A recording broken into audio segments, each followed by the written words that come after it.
বন্ধুরা, তোমরা যে ডালিয়া ফুলগুলো দেখতে পাচ্ছ এগুলো আমার গত বছরে ফোটা। তো এই ফুলগুলো আমি থাম পটের চারা সরাসরি ফাইনাল পটে বসিয়ে দিয়েছিলাম। তো যাই হোক বন্ধুরা, থাম পটের চারা সরাসরি ফাইনাল পটে বসিয়ে এত সুন্দর রেজাল্ট পাবো আমি নিজেও ভাবতে পারিনি। তোমাদের হাতে যদি সময় না থাকে তাহলে তোমরা সরাসরি থাম পটের চারা কিন্তু ফাইনাল পটে বসিয়ে দিতে পারো।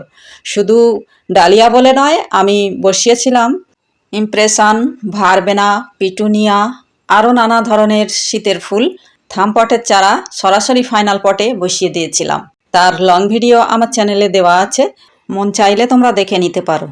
তো বন্ধুরা, ডালিয়ার যে ফুলগুলো নষ্ট হয়ে যায় বা কিছুদিন পর ঝরে পড়বে সেইগুলো অবশ্যই গাছ থেকে আগে থাকতে কেটে দিতে হবে, তাহলে যে কুঁড়িগুলো আছে সেগুলো ভালো গ্রোথ নেবে। আর যদি এই ফুলটা আমরা গাছে ছেড়ে দিই তাহলে এই ফুলটার পিছনে গাছ অনেকটাই শক্তি ব্যয় করে দেবে, অন্য কুঁড়িগুলো আর বাড়বে না। সেই জন্য গাছে যখন ফুলটা নুয়ে পড়বে বা বুড়ো হয়ে যাবে তখন তাকে অবশ্যই কেটে ফেলে দিতে হবে, তাহলে গাছে আর যেসব কুঁড়িগুলো আছে সেগুলো খুব সুন্দরভাবে বড় হবে এবং গাছটি আবারও পুনরায় ফুল দিতে থাকবে।